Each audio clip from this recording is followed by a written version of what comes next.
Important element है HTML के अंदर। और हमारी वेबसाइट में ऑलमोस्ट 95% सिर्फ और सिर्फ डिव का एलिमेंट ही यूज होता है। ये इतना इम्पोर्टेंट है क्योंकि अगर आप किसी भी वेबसाइट पे चले जाए ना, किसी भी वेबसाइट में, उसमें आप देखेंगे कि ज्यादातर हमारे पास डिव ही यूज हुआ होगा।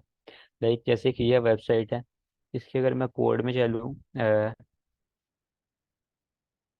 ये वाला, तो इसमें अगर इसकी मैं HTML फाइल देख खोलता हूँ तो ये देखिए इधर आपको डिव का जो एलिमेंट है वो बड़ा, ये देखिए ये डिव लग गया है, ये डिव लग गया है, डिव लग गया है, ये भी डिव है। उसके बाद नीचे में आता हूँ, उसके बाद ये सारे नीचे लिस्ट आइटम्स, तो उसके बाद ये देखें ये डिव है। उसके बाद नीचे ये डिव है, ये डिव है, ये मीन के जो एक वेबसाइट में ऑलमोस्ट 90% हमारे पास सिर्फ और सिर्फ डिव का एलिमेंट ही यूज होता है।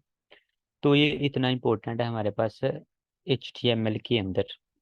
तो अब इसका मतलब क्या है कि ये डिव इम्पोर्टेंट क्यों है और इसका काम क्या है। H1 H2 का तो हमने कल देखा, या पैराग्राफ का देखा, उसके बाद इमेज टैग देखा कि उनका क्या काम है। अब ये डिव का क्या काम है।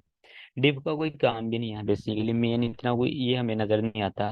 लाइक लेट्स सपोज मैं इधर एक डिव लेता हूँ, डिव, ये मैंने एक डिव बनाई, उसका ओपनिंग टैग और क्लोजिंग टैग। तो अब अगर मैं अपने पेज के आउटपुट देखूंगा ना, तो मुझे आउटपुट में कुछ भी डिस्प्ले नहीं होगा। लाइक ये बैच वाला फोल्डर, और ये मैं अपनी फाइल को रन करवाता हूँ, तो ये देखेंगे हमें सिर्फ वाइट ब्लैंक पेज नज़र आ रहा है और कुछ भी नजर, हालांकि हमने जो अपना डिव का एलिमेंट है वो लिखा हुआ है, लेकिन फिर भी हमें क्या आ रहा है, सिर्फ एक ब्लैंक पेज जो है वो मेरे पास वो रिटर्न हो रहा है। तो इसका मतलब ये है कि ये काम क्या करता है, ये सेक्शनिंग के लिए काम करता है। अब सेक्शंस क्या होते हैं, बेसिकली बेसिक बात ये है कि हमारी जो वेबसाइट होती है वो सेक्शंस पे डिवाइड होती है। अब सेक्शन मीन के ये देखिए एक वेबसाइट नजर आ रही है, सबसे पहले ही ऊपर ये जो एक नैव बार बना है ये एक सेक्शन है। उसके बाद नीचे ये वाला जो डाटा लिखा है, ये वाला भी येलो कलर में ये इमेज लगी है, और ये जो डाटा लिखा है ये हमारे पास एक सेक्शन है। उसके बाद नीचे ये वाला जो कवर कोर्सेज वाला एरिया है ये हमारे पास एक सेक्शन है। उसके बाद नीचे आए तो ये हमारे पास एक और सेक्शन है। तो बेसिकली डिव क्या काम करता है कि ये सेक्शनिंग का काम करता है, कि सेक्शन बना कर दे देता है, एक वेब पेज में सेक्शंस बना देता है। लाइक ये मेरे पास एक वाइट पेज है ना, ये जो मेरा रिजल्ट है, अब ये इसमें डिव क्या करेगा, सेक्शंस बना देगा मेरे कोड के हिसाब से। लाइक ये एक पेज है, इसमें से ये एक सेक्शन बना देगा कि ये वाला एक सेक्शन सिर्फ एक चीज़ के लिए है, मैंने इधर मैं अपनी कोई हेडिंग वगैरह लिखूंगा। तो ये इसने क्या करना है कि ये वाला एक सेक्शन बना देगा। उसके बाद ये वाला सेक्शन मैं बनाना आना चाह रहा हूँ इतना, ये वाला सारा जो है मेरा साइड बार होगा, तो ये क्या करेगा, इसको एक सेक्शन बना देगा। उसके बाद मैं चाह रहा हूँ कि मेरे इस ये सेक्शन बने कुछ इस तरह से, मीन के ये एक सेक्शन हो, ये वाला एक सेक्शन हो। इस सेक्शन पे मैं चाह रहा हूँ लाइक मेरा कोई और डाटा डिस्प्ले हो, मीन की इधर मेरा कोई डाटा डिस्प्ले हो टेक्स्ट की फॉर्म में। और ये वाला जो सेक्शन है इस सेक्शन में क्या हो कि इमेज मेरी डिस्प्ले हो। मीन के अब क्या होगा कि इधर मेरा हेड डिस्प्ले होगा इस वाले बॉक्स के अंदर, ये वाला, इस वाले बॉक्स के अंदर एक साइड बार डिस्प्ले होगा, इस वाले के अंदर कोई टेक्स्ट डिस्प्ले होगा, इस वाले बॉक्स के अंदर एक इमेज डिस्प्ले होगी। तो ये क्या करेगा कि डिव का एलिमेंट क्या करेगा कि सेक्शंस बना देगा, हमारे वेब पेज के सेक्शन क्रिएट करके दे देगा। फिर हम लोग उन सेक्शंस के क्या करेंगे कि जिस तरह हम लोग चाहेंगे, जिस तरह का हम लोग अपनी वेबसाइट का एक टेम्पलेट बनाना चाह रहे हैं, उस तरह का उसका जो स्ट्रक्चर है वो बिल्ड कर सकते हैं। तो अभी के लिए मैं इसको आपको थोड़ी सी CSS का भी इसमें यूज़ करना पड़ेगा, तो मैं CSS का भी यूज़ करूँगा। तो लेकिन अभी के लिए आप CSS को चाहे इतना सीरियस नहीं लीजिएगा। अब मैं डिव के अंदर एक लिखता हूँ H1, अब उसके अंदर मैं स्टोर करवाता हूँ लाइक वजाहत मुर्तज़ा। तो मुझे ये मेरा जो वजाहत मुर्तज़ा ये प्रिंट होकर मिल गया है। और अब देखना मैं अगर डिव को हटा देता हूँ, मीन ये मैंने डिव को उड़ा दिया, तो भी ये मुझे वजाहत मुर्तज़ा मुझे सेम एज इट इज मिलेगा, आउटपुट में कोई भी फर्क नजर नहीं आ रहा। लेकिन अब ये डिव यूज कहाँ पे होगा, अब ये देखना। अब ये मैंने एक डिव लिख लिया, बल्कि ये नहीं लेता, एक पैराग्राफ लेता हूँ, उसके अंदर एक टेक्स्ट पास करवाता हूँ, लोरम 100। ओके, तो ये मेरा जो क्या है एक मेरा एलिमेंट बन गया, और ये जो मेरा उसके अंदर मेरा जो टेक्स्ट है वो लिख के सारा प्रिंट हो चुका है। अभी के लिए ये डिव जो है वो कोई काम भी नहीं कर रहा। लाइक अगर इस डिव को मैं इस तरह से मीन के डिलीट भी कर देता हूँ, ये देखो, तो भी वो जो मेरा सिंपल पैराग्राफ का एलिमेंट है मुझे सेम उसी तरह से आउटपुट दे रहा है, कुछ भी चेंज नहीं हो रहा। अब देखना, अब मैं इधर एक डिव ली और ये जो पैराग्राफ है उसको इस डिव के अंदर रखता हूँ।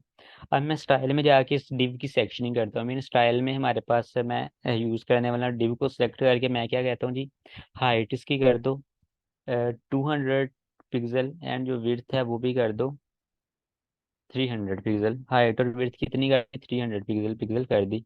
अभी के लिए आप ये हाइट विड्थ नहीं देखना, बेसिकली समझ लेंगे हाइट विड्थ क्या है, कि ये मैंने एक डिव के साथ एक सेक्शन बना दिया कि 300 पिक्सल ही हाइट हो और 300 पिक्सल ही विड्थ हो।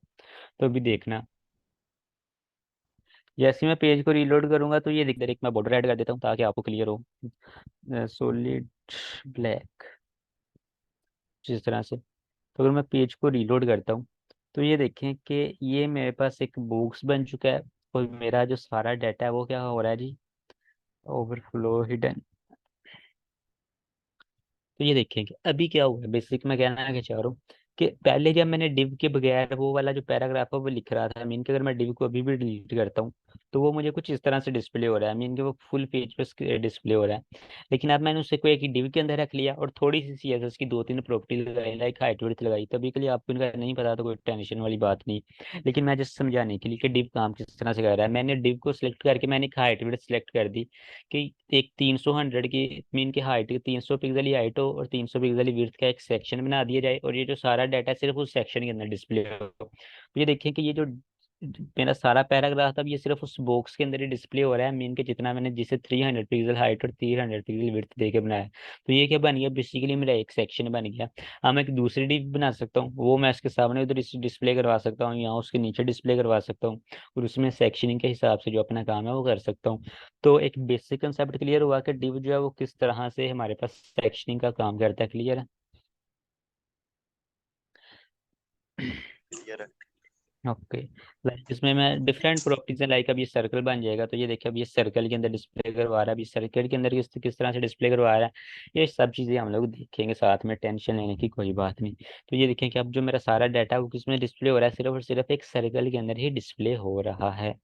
तो ये चीज़, तो इसमें और भी हम लोग CSS अप्लाई कर सकते हैं, लेकिन अभी के लिए CSS को इग्नोर करें, क्योंकि अभी के लिए CSS के साथ हमारा कोई भी काम नहीं। जैसे मेरा मकसद था कि आपको डिव समझाऊं कि डिव किस तरह से एक सेक्शन बना के हमें जो हमारा रिजल्ट है, आउटपुट है, वो जनरेट करके देती है, और किस तरह से सेक्शंस को बनाती है।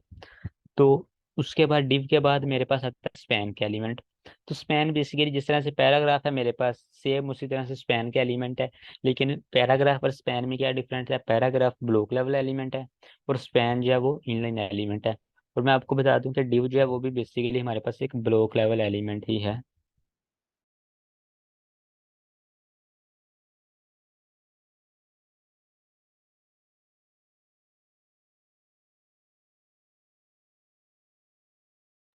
ओके। तो आई होप कि पैराग्राफ और जो स्पैन है इन दोनों में डिफरेंस आपको क्लियर हो चुका होगा, कल हमने कर लिया था। उसके बाद आते हैं semantic element and non semantic element. तो सिमेंटिक एलिमेंट कौन से होते हैं और नॉन सिमेंटिक एलिमेंट कौन से होते हैं? तो आसान लफ्ज़ों में इनको याद तो नहीं रखना माइंड में, लेकिन पता होना चाहिए। सिमेंटिक एलिमेंट वो होते हैं जिनके नाम से हमें पता चल रहा हो कि ये किस काम के लिए यूज होंगे, और नॉन सिमेंटिक एलिमेंट वो होते हैं जिनके नाम से हमें पता ना चल रहा हो कि ये किस काम के लिए यूज होते हैं। अब ये देखो, ये मेरे पास एक एलिमेंट है, तो उसमें ये जो बॉडी के एलिमेंट है, हमें बॉडी के एलिमेंट के नाम से पता चल गया कि ये बॉडी के एलिमेंट है। उसी तरह ये हेड के एलिमेंट है, हमें हेड के एलिमेंट के नाम से ही पता चल गया, मीन के हेड एलिमेंट का एक नाम है, हमें इस नाम से ही पता चल रहा है कि ये क्या है जी, किसमें ये हेड का काम करेगा, मीन इसके अंदर हम लोग हेड अपना जो है वो यूज करेंगे। तो मीन ये कौन से सिमेंटिक एलिमेंट, ऐसे एलिमेंट जिनको कोई बंदा जिसका प्रोग्रामिंग की तरफ इंटरेस्ट नहीं भी है, जिसे प्रोग्रामिंग का नहीं भी पता, लेकिन वो इन एलिमेंट्स के नाम पढ़े तो उसे आइडिया हो जाए कि ये वाला जो एलिमेंट है ये वाला काम कर रहा है। मीन अब कोई भी बंदा बॉडी वाला एलिमेंट देखेगा, थोड़ा सा समझदार हो, फुल नील ना हो, तो जैसे ही वो बॉडी के एलिमेंट देखे उसे पता चल जाएगा कि ये एक बॉडी का एलिमेंट है, तो उसके अंदर बॉडी का काम हो रहा होगा। तो ऐसे एलिमेंट जिनके नाम से पता, इनका मीनिंग पता चल जाए, उनके नाम से उनका काम पता चल जाए, वो हमारे पास कौन से हैं, सिमेंटिक एलिमेंट। और नॉन सिमेंटिक एलिमेंट वो होते हैं जिनके नाम से उनका काम पता ना चले, लाइक ऐसे डिव में आपको बताऊं तो अगर आपको अभी थोड़ी देर पहले मैंने ना बताया होता कि डिव सेक्शनिंग के लिए काम करता है, उसके अलावा आप डिव को पता, आपको डिव का पता नहीं चलना था कि डिव किस लिए काम करता है, तो डिव क्या हो गया, नॉन सिमेंटिक एलिमेंट। लेकिन हेड बॉडी ये जो है ये बेसिक एलिमेंट है, और इनका नाम भी बेसिक है, इजीली पता चल रहा है कि हेड वाला एलिमेंट हेड के लिए यूज होगा, बॉडी वाला बॉडी के लिए यूज होगा। तो इसलिए ये डिफरेंस है सिमेंटिक एलिमेंट और नॉन सिमेंटिक एलिमेंट में। इधर उन्होंने दो तीन एग्जांपल्स दी हैं, लाइक एक हमारे पास फॉर्म का एलिमेंट है, फार्म के नाम से पता चल रहा है कि हमारे पास एक फार्म होगा। टेबल का एलिमेंट है, ये भी नाम से पता चल रहा है कि ये टेबल एक ड्रा करके देगा। उसके बाद आर्टिकल के एलिमेंट है, आर्टिकल का एलिमेंट भी उसके नाम से बस डिस्प्ले करवा रहा है कि आर्टिकल क्या होता है। बेसिकली एक पेज होता है जिसके अंदर हमारा टेक्स्ट लिखा गया होता है। तो ये कौन से हैं, सिमेंटिक एलिमेंट। और नॉन सिमेंटिक एलिमेंट कौन से हैं, जिनका नाम से लाइक ये डिव हो गया, स्पैन हो गया, तो इनके नाम से पता नहीं चल रहा कि ये क्या काम करते हैं। उसी तरह अगर H1 को देखें, हेडिंग पैराग्राफ, उनका फिर भी थोड़ा थोड़ा सा बंदे को आइडिया हो जाता है कि हेड H1 हेडिंग है, P2 पैराग्राफ है। तो ये मेन बेसिक डिफरेंस, इनको ज़्यादा डीपली लेने की ज़रूरत नहीं है हमारे पास, सिमेंटिक एलिमेंट को और नॉन नॉन सिमेंटिक एलिमेंट को। तो आई होप सो क्लियर हो गया। आगे और भी लाइक आर्टिकल, साइड, हेडर, नैब, इनको हम लोग जब पढ़ेंगे तब देखेंगे। उसके बाद आते हैं एक बेसिक लेआउट। जो एक हमारे पास HTML का बेसिक वेब पेज होता है, उसकी बेसिक लेआउट ये होती है। सबसे पहले उसका हेडर आता है, देन उसके बाद एक नैब बार आता है, देन एक साइड बार आता है, देन एक फूटर आता है, और देन एक सेक्शन आता है।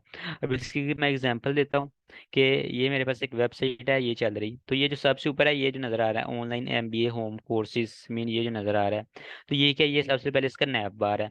कि मीन वेब की सबसे टॉप एक नैब बार होता है, तकरीबन हर वेबसाइट का टॉप पे ही एक नैब बार होता है। लाइक अगर मैं इसको खोलता हूँ, ये मेरे पास एक्सेल जो ओपन है, तो ये देखिए इसके ऊपर भी ये ग्रीन कलर का क्या एक नैव बार डिस्प्ले हो रहा है। मैंने ये एक बेसिक स्ट्रक्चर है कि हर वेबसाइट के टॉप पे एक नैव बार जो है वो लाजमी होता है। देन उसके बाद क्या आ रहा है जी, है सेक्शन, कि उसमें हम लोगों ने सेक्शंस बनाए होते हैं। मैंने कि ये मेरा एक सेक्शन बनाया है, इसमें मैं कोई आर्टिकल पास करवा रहा हूँ, साइड पे मैं इमेज पास करवा सकता हूँ, कुछ भी पास करवा सकता हूँ। लास्ट पे हमारे पास एक फुटर होता है, लाइक मैंने ये छोटा सा फुटर बनाया है, तो फुटर हमारे पास बड़ा भी हो सकता है, छोटा भी हो सकता है। तो ये चीज़ बेसिकली बताना चाह रहा था, तो इसे हम लोग देखेंगे। ये जस्ट उन्होंने एक बेसिक टच दिया कि इस तरह की हो सकती है, बाकी आप वेबसाइट का हमारा लेआउट उसी तरह की होंगी जिस तरह का हमारा डिज़ाइन होगा, जिस तरह की हम लोग बनानी चाह रहे हैं। ये जस्ट उन्होंने एक बेसिक टच दिया कि एक इस तरह की हो सकती है एक बेसिक लेआउट वेबसाइट की। तो उसके बाद आते हैं कमेंट्स।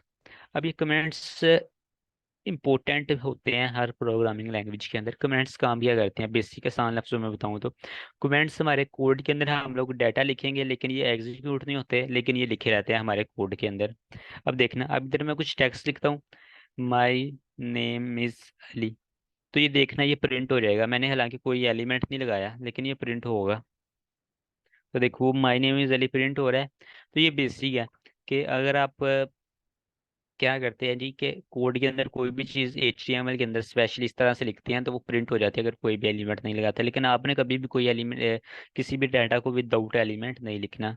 तो अब इसके बाद मैं एक पैराग्राफ ले रहा हूँ, उसके अंदर मैं लिखता हूँ माई नेम इज विजाहत, तो ये भी प्रिंट हो जाएगा बेसिकली। ये देखिए माय नेम इज वजाहत भी प्रिंट हो रहा है। अब आप चाह रहे हैं कि ये जो माय नेम इज अली है, इधर कोड में लिखा रहे, मीन के मेरे कोड एडिटर में लिखा रहे, लेकिन इधर आउटपुट ना दे। मीन मीन के ये जो माय नेम इज अली है, इधर ना मुझे आउटपुट दे, लेकिन मेरे कोड के अंदर लिखा रहे। तो तब मैं इसके लिए क्या यूज़ कर सकता हूँ, कमेंट का यूज़ कर सकता हूँ। मीन बेसिकली मैं क्या करूँगा, कमेंट का ये याद रखना है सिंटैक्स। सबसे पहले इस तरह से मेरे साइन आएगा, देन उसके बाद एक एक्सक्लेमेशन का साइन, देन उसके बाद 2 दफ़ा माइनस का साइन आएगा, और देन उसके बाद हमारे पास आएगा क्लोजिंग टैग। तो क्लोजिंग टैग क्या है, 2 दफ़ा माइनस का साइन, देन उसके बाद ग्रेटर देन का साइन बंद कर देना। तो जिस तरह से क्या हो जाएगा कि मेरा एक कमेंट का सिंटैक्स बन जाएगा। अब इसके अंदर मैं जो भी लिखूंगा वो मेरा कोड के अंदर इधर लिखा रहेगा, लेकिन मुझे उसकी कोई भी आउटपुट नहीं मिलेगी। लाइक इधर मैं लिखता हूँ हेलो व्हाट, लाइक कुछ भी लिख देता हूँ, तो ये देखो पेज को रीलोड करो, इधर लिखा गया है, लेकिन मुझे इधर उसका कोई भी आउटपुट जो है वो नहीं मिल रहा है। तो बेसिकली कमेंट यही काम करते हैं कि इधर कोड एडिटर में हमारे पास वो जो हमारा वर्ड है, जो भी हमने लिखा होगा वो लिखा रहेगा, लेकिन हमें उसकी कोई आउटपुट नहीं मिलेगी। अब ये जो माय नेम इज अलिया, मैं इसको इधर ले जाता हूँ, मीन के मैं इधर से कट करता हूँ कुछ इस तरह से, और मैं इसको इन कमेंट्स के अंदर पेस्ट कर देता हूँ। तो देखना अभी मुझे इसकी कोई भी आउटपुट नहीं मिलेगी। मैंने वो मायने में क्या हो गया, कमेंट हो गया, इधर लिखा रहा है, लेकिन वैसे क्या हो गया, कमेंट हो गया।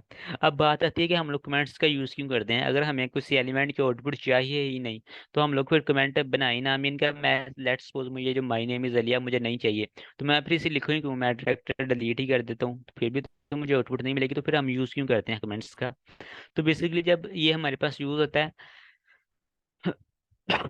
जब हम लोग बड़े प्रोजेक्ट्स पे काम कर रहे होते हैं, एक पूरी टीम मिलके बड़े प्रोजेक्ट्स पे काम कर रही होगी। लाइक एक वेबसाइट है एटलीस्ट उसका 2 लाख लाइनों का कोड है, तो फिर उसके अंदर जो कमेंट्स होंगे वो काम करेंगे सेक्शनिंग का। कि मीन के पहले कोई यूज़र लिखेगा, मीन मैं यूज़र है, मैंने नैव बार एक वेबसाइट का बनाया, तो मैं लिखूंगा नैव बार कोड, मैं इधर नैव बार कोड लिख के कमेंट कर दूंगा। देन उसके बाद नीचे मैं इधर नैव बार का कोड लिखूंगा, जो भी नैव बार का कोड होगा। देन उसके बाद नीचे मैंने कि इमेज का कोड लिखना है, मैं इधर लिखूंगा इमेज का कोड। इसको भी मैं कमेंट कर दूंगा। इन दोनों का मुझे आउटपुट तो नहीं मिलेगा, लेकिन जब कोई दूसरा डेवलपर मेरे कोड को देखेगा, मीन दो बंदे काम मिलके कर रहे हैं, एक मैंने काम किया, दूसरे डेवलपर को नहीं पता कि मैंने किस चीज़ का कोड किस जगह पे लिखा है। लेकिन जब वो मेरा कोड देखेगा ना, तब इसमें वो कमेंट्स को देखेगा कि इस तरह कमेंट्स में मैंने पास करवाया होगा कि नैप बार का कोड, तो उसे पता चल जाएगा कि इस जगह पे नैप बार का कोड लिखा गया। देन मैंने इधर लिखा इमेज का कोड, तो उसे पता चल जाएगा कि इस जगह पे इमेज का कोड लिखा गया। तो बेसिकली कमेंट्स हमारे पास क्या करते हैं जी, कि डॉक्यूमेंटेशन के इस्तेमाल में हमारे पास यूज होते हैं। मीन के ये कोड को की डॉक्यूमेंटेशन करते हैं, ताकि जो अगला डेवलपर होता है वो इजीली अंडरस्टैंड कर सके हमें कि हमने कोड के किस सेक्शन में क्या चीज़ यूज़ की है। लाइक इधर मैं कोई कोड दिखाऊंगा आपको जिसमें लिखी गई हो new.js।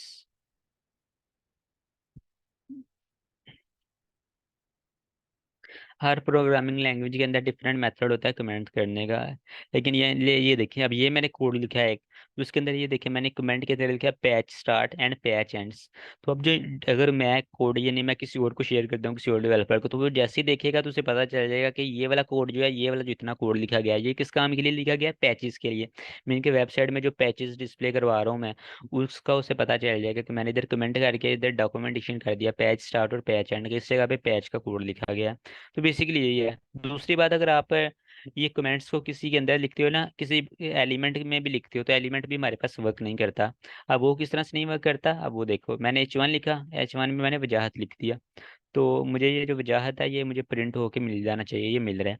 अब मैं इस वजाहत को एक कमेंट के अंदर पास करवा देता हूँ। तो कमेंट का सिंटेक्स क्या है, सबसे पहले ये वाला साइन देना, उसके बाद एक्सक्लेमेशन का 2 दफ़ा माइनस का साइन। तो ये एडिटर एडवांस है, खुद ब खुद ही वो कमेंट को क्लोज कर देगा। अभी ये वाले जो H1 वजाहत है, इससे मैं इधर से कट करके इसके अंदर लिख देता हूँ कुछ इस तरह से। तो ये देखना कि इधर भी ये मुझे आउटपुट मेरी नहीं देगा, क्योंकि ये चाहे मैंने एलिमेंट लिखा, लेकिन अब ये मैंने कमेंट के अंदर लिख दिया है मेन के, अब ये मुझे कोई भी आउटपुट नहीं देगा। तो क्लियर हो गया कि कमेंट जो है वो किस तरह से वर्क करते हैं हमारे पास, क्लियर है। जी जी। ओके। तो नेक्स्ट इसके बाद हमारे पास आता है जी लेक्चर नंबर 3।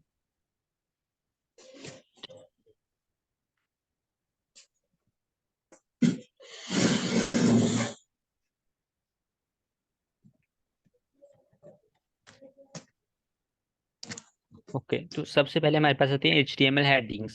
तो HTML हेडिंग्स तो हमने कल ही कर ली थी, मैंने H1 से लेकर H6 तक, और हमें पता है कि हेडिंग्स जो है किस लिए वर्क करती हैं और किस तरह से काम करती हैं। देन उसके बाद आता है पैराग्राफ के एलिमेंट।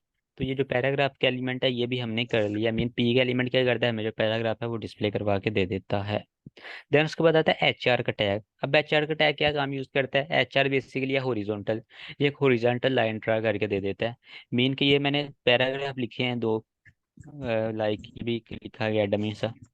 तो ये जो दो पैराग्राफ है ये मुझे प्रिंट होके डिस्प्ले हो रहे होंगे मेरे वेब पेज पे। मैं इसको थोड़ा सा जूम इन कर देता हूँ कोड को। तो लाइक अगर इधर मैं चेक करूँ, तो ये देखो कि ये जो मेरे दोनों वो पैराग्राफ हैं वो डिस्प्ले हो रहे हैं। तो अब ये दोनों पी और पी दोनों ब्लॉक लेवल हैं, तो इस वजह से वो न्यू लाइन पे आ रहे हैं। अब अगर इन दोनों के दरमियान में एक HR का टैग लगा देता हूँ, और ये जो HR का टैग होता है इसका सिर्फ एक टैग ओपनिंग टैग होता है, इसका कोई भी क्लोजिंग टैग नहीं होता। जिस तरह से कल हमने इमेज देखा था, इमेज का सिर्फ एक ओपनिंग टैग था, क्लोजिंग टैग कोई नहीं था। इसी तरह ये जो HR है, इसका भी ओपनिंग टैग है, क्लोजिंग टैग। बेसिकली ये काम क्या करता है, ये एक हॉरिजॉन्टल लाइन ड्रा करके दे देता है। मीन मैं जैसे ही रीलोड करूंगा तो ये देखिए एक हॉरिजॉन्टल लाइन ड्रा हो गई।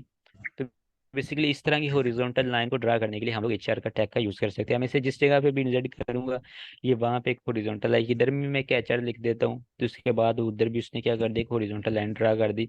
मैं उसके बाद एक दफा और लिख देता हूँ मीन HR का टैग कुछ इस तरह से, तो ये एक और हॉरिजॉन्टल लाइन जो है वो ड्रा कर देगा। उसके अलावा मैं मीन जितनी दफा मैं लिखूंगा, लेकिन मैं HR को मैंने 50 दफा हॉरिजॉन्टल लिख दिया, तो वो देखिए उसने 50 दफा वो क्या कर दिया कि हॉरिजॉन्टल लाइन जो है वो ड्रा करके दे दी। मैंने ये देखिए मैंने वो 50 दफा ये जो HR का एलिमेंट है वो लिख दिया। उसने 50 दफा ये क्या किया कि मुझे वो वाली लाइन जो है वो प्रिंट करवा के दे दी। तो मीन HR का टैग क्या काम करता है जी, कि HR का ये टैग एक हॉरिजॉन्टल लाइन ड्रा करके दे देता है। तो क्लियर हो गया कि HR का टैग क्या काम करता है। जी जी, क्लियर है। ये सेक्शनिंग में भी उसके हिसाब से काम करेगा। लाइक ये देखना भी, मैं एक डिव लेता हूँ, अब मैं डिव के अंदर इन दोनों चीज़ों को रखता हूँ। देखो, तो अब बाय डिफॉल्ट ये क्या कर रहा है कि मुझे फुल पेज का वो जो हॉरिजॉन्टल लाइन ड्रा करके दे रहा है। लेकिन अब मैं इधर क्या करता हूँ, स्टाइल के अंदर जाके डिव को सिलेक्ट करके मैं कहता हूँ जी height 200 pixel, width 200 pixel, then उसके बाद बॉर्डर 2 पिक्सल, सॉलिड ब्लैक। तो ये देखो अब एक बॉक्स के अंदर सेक्शन बन गया, तो ये जो एचआर की लाइन है वो भी उस बॉक्स के सेक्शन में ही डिपेंड करने लगेगी। मीन कि जितना बॉक्स का सेक्शन है उतनी ही वो हॉरिजॉन्टल लाइन जब वर्क करिए। अब ये फुल पेज पे नहीं जा रही, बल्कि जितना मेरे बॉक्स का सेक्शन है उतनी ही मुझे आउटपुट में रिजल्ट दे रही है। अब इसमें आप डिज़ाइन भी बना सकते हो। लाइक ये डिव बन गई है, इधर आप पैराग्राफ के बजाय मैं H3 ले लेता हूँ, इसमें मैं लिखता हूँ हेडिंग। तो ये मेरी हेडिंग जो है वो डिस्प्ले होगी, नीचे मैं कोई भी टेक्स्ट लिख सकता हूँ, पास करवा सकता हूँ। तो लाइक मैंने ये लिख दिया, तो ये जो मेरा डमी टेक्स्ट है वो क्या हो गया कि मेरे पास जो प्रिंट हो गया, मुझे मिल गया। तो आई होप कि ये क्लियर हो गया होगा कि एचआर का टैग जो है वो किस तरह से वर्क कर रहा है। उसके बाद आता है बीआर का टैग। तो बीआर क्या करता है जी कि ये ब्रेक का एलिमेंट है, बेसिकली ये हमारी लाइन को ब्रेक्स करने के लिए यूज होता है। अब लाइन ब्रेकिंग क्या है वो भी देखते हैं। तो मैं फिर से ये डिव को रिमूव कर रहा हूँ क्योंकि मुझे अभी के लिए ये डिव नहीं चाहिए, और ये मैं स्टाइल से भी अभी के लिए रिमूव कर रहा हूँ। अब ये देखो इधर मैं एक पैराग्राफ लेता हूँ, उसके अंदर मैं डमी से टेक्स्ट पास करवा देता हूँ, लाइक कुछ इस तरह से।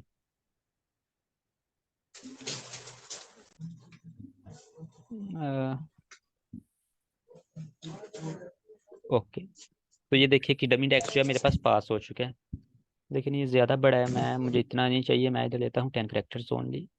ये देखिए कि ये क्या बन गया कि मुझे एक जो मेरा लिखा गया। अब मैं चाह रहा हूँ कि ये जो लिखा है लोरम इप्सम डॉलर सिट, इसके बाद मेरी जो लाइन है वो ब्रेक करके ये जो एमिट या आगे जो भी लिखा है एमिट कंस्ट्रक्टर, ये न्यू लाइन से स्टार्ट हो। तो मैं इधर क्या कर सकता हूँ कि इसके अंदर एक बी आर का टैग यूज कर सकता हूँ। मैं इनके सिट के बाद मैं इधर एक बी आर का टैग इस तरह से लगाऊंगा। तो ये जो बी आर का टैग है इसका भी सिर्फ ओपनिंग टैग होता है, क्लोजिंग टैग नहीं होता। तो मैं पेज को रीलोड करूंगा तो उसने उस जगह से क्या कर दिया कि लाइन को ब्रेक कर दिया। तो बेसिकली बी आर का टैग किस काम के लिए यूज होगा, लाइन को ब्रेक करने के लिए। मेरे पास ये पैराग्राफ है, अब मैं इसके अंदर इधर लास्ट पे भी इधर भी एक बी आर का टैग लगा देता हूँ कि मीन के इलिट के बाद जो मेरा लाइन है वो फिर से ब्रेक हो जाए। मीन इस एलिट के बाद जो लाइन है वो ब्रेक हो जाए करूंगा, तो देखिए उस जगह से भी उसने क्या कर दिया, लाइंस को ब्रेक कर दिया। तो आई होप सो क्लियर हो गया होगा कि बियर का टैग हमारे पास किस तरह से काम करता है, ये लाइन ब्रेकिंग के लिए हमारे पास काम करता है। क्लियर है? जी जी क्लियर है। ओके, इसी तरह लाइक मैं पैराग्राफ के अंदर मैं लंबा सा जरा टेक्स्ट लेता हूँ, लोरम 100। तो ये आ चुका है मेरा। तब मैं चाह रहा हूँ कि ये फ्रूजा जो भी लिखा है ये इसके बाद लाइन ब्रेक हो जाए, तो मैं इधर से जाता हूँ उसको ढूंढूंगा मीन इस जगह से। इसके बाद इधर मैं एक बी आर का टैग लगा दूंगा, simple B R, and tag को क्लोज कर दिया। तो देखो उसने उस जगह से लाइन को ब्रेक करके बाकी का जो टेक्स्ट है उस हिसाब से एडजस्ट कर दिया। तो ये हमारे पास बी आर का टैग है, लाइन ब्रेकिंग के लिए यूज होता है। उसके बाद है ये चीज प्री एलिमेंट।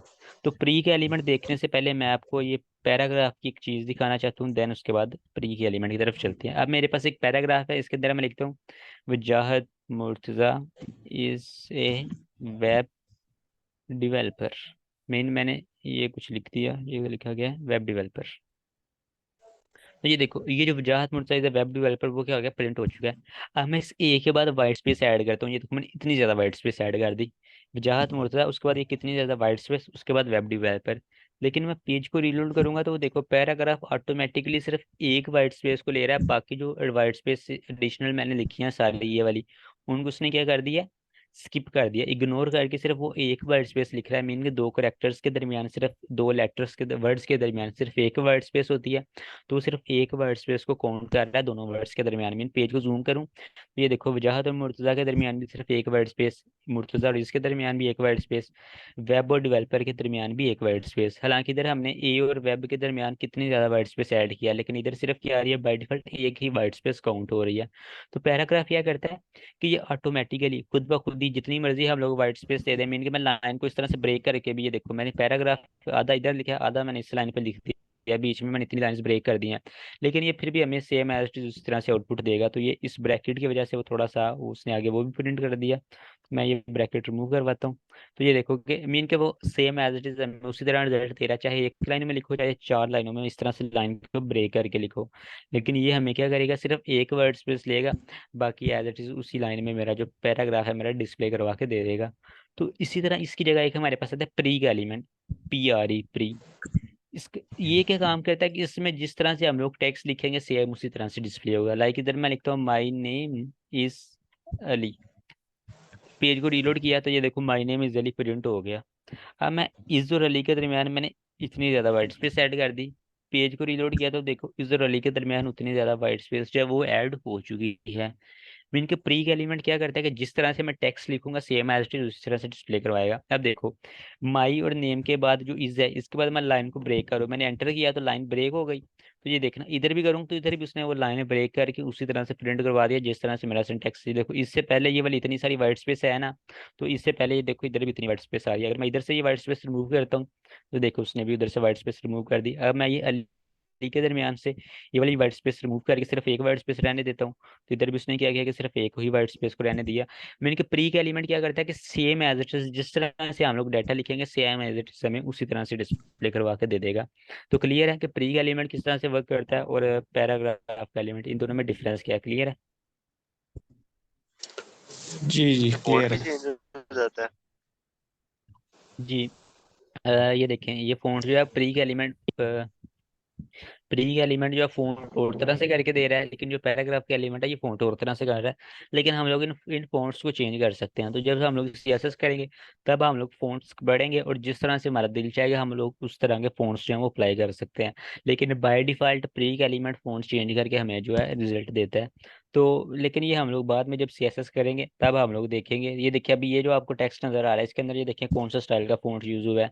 ऊपर लाइक अगर मैं और ऊपर आऊँ तो ये देखें इधर ये फ़ॉन्ट किस तरह से यूज़ हुआ है, इधर ये फ़ॉन्ट किस तरह से, मीन कि ये फ़ॉन्ट्स जो है डिफरेंस है। हालांकि ये मैंने लिखी H1 हेडिंग और P जो पैराग्राफ जो हमने एलिमेंट्स पढ़े हैं वही लिखे हैं, लेकिन इनके फ़ॉन्ट्स के स्टाइल देखें वो चेंज है और एनिमेशंस भी हैं। तो ये हम लोग CSS के साथ चेंज कर सकते हैं। तो जब हम लोग CSS करेंगे स्टाइलिंग को सीखेंगे तो तब हम लोग इनको देखेंगे। लेकिन बाय डिफ़ॉल्ट ये फ़ॉन्ट को भी चेंज कर देता है, मीन कि ये फ़ॉन्ट और है ये वाला फ़ॉन्ट और है। तो आई होप सो इतना क्लियर हो गया होगा। उसके बाद आता है ये प्री का एलिमेंट जो भी हमने पढ़ा है। उसके बाद आता है एट्रीब्यूट। तो अब एट्रीब्यूट्स क्या काम करते हैं, बेसिक चीज सबसे पहले जो एट्रीब्यूट होते हैं ये क्या करते हैं कि इनकी अगर डेफिनेशन की बात की जाए तो ये किसी एलिमेंट की एडिशनल स्टाइल को अपने अंदर स्टोर करते हैं। अब एडिशनल स्टाइल मीन कि किसी एलिमेंट की जो एडिशनल इंफॉर्मेशन होती है उसको अपने अंदर स्टोर करके रखेंगे। अब एडिशनल इंफॉर्मेशन क्या चीज़ होती है मैं आपको वो समझाता हूँ। ओके, तो मैं इधर से फिर से दो पैराग्राफ्स दे रहा हूँ। अ, इनको रिमूव करवाते हैं। इस पैराग्राफ में मैं लिखता हूँ वजाहत, सॉरी स्मॉल, वजाहत। तो नीचे एक और पैराग्राफ लेता हूँ और उसमें भी मैं सेम यही चीज लिखता हूँ वजाहत। ये क्या हो रहा है?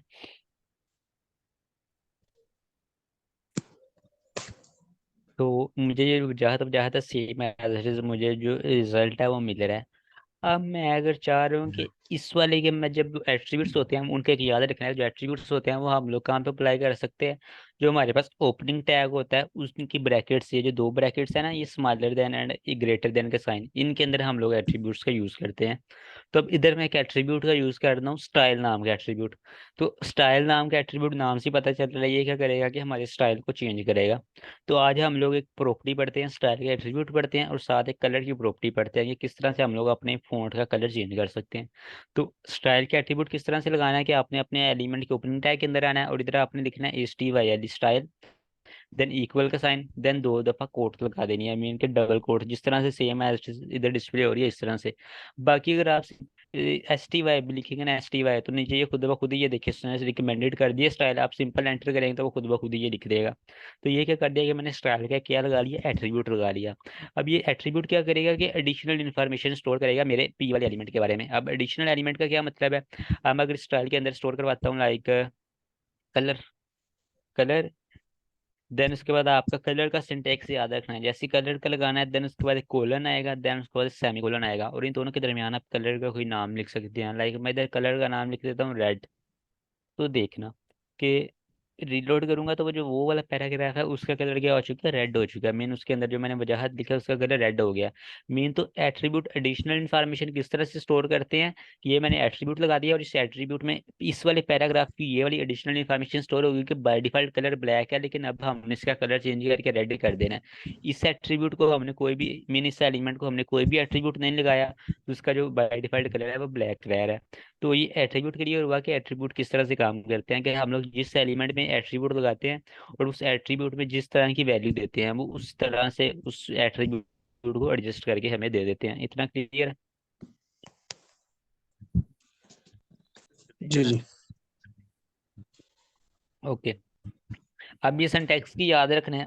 सिंटैक्स बेसिकली ये जरूरत नहीं होती रखने की, क्योंकि वो जो आपके कोड एडिटर है ना, वो ऑटोमेटिकली ये सारा डिटेक्ट करके ये सेमी कोलन ये कोलन ये खुद ब खुद लगा दिए। अगर आप नोट पैड पे होते फिर आपको टेंशन होनी थी, लेकिन अभी के लिए आप सिंपल इस तरह से सिंपल दो दो लफ्ज लिखेंगे, वो खुद ब खुद ही आपको नीचे सजेस्ट कर देगा। मीन के उस देखिए उसने खुद ब खुद ही सारा, मुझे ये कॉलम वगैरह लगाने की जरूरत नहीं, वो खुद ब खुद लगा देता है।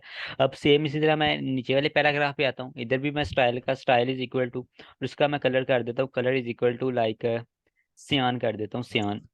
तो देखना किसका जो कलर क्या हो गया, सियान हो गया। ऊपर वाले कलर का कलर रेड हो गया, नीचे वाले का कलर सियान हो गया। तो अभी एट्रीब्यूट्स क्या काम कर रहे हैं कि एडिशनल इन्फो स्टोर कर रहे हैं हमारे एलिमेंट्स के बारे में, और देन हमें उस हिसाब से जो हमारी आउटपुट है वो जनरेट करके दे रहे हैं। तो आई होप सो इतना क्लियर है। जी क्लियर है। ओके।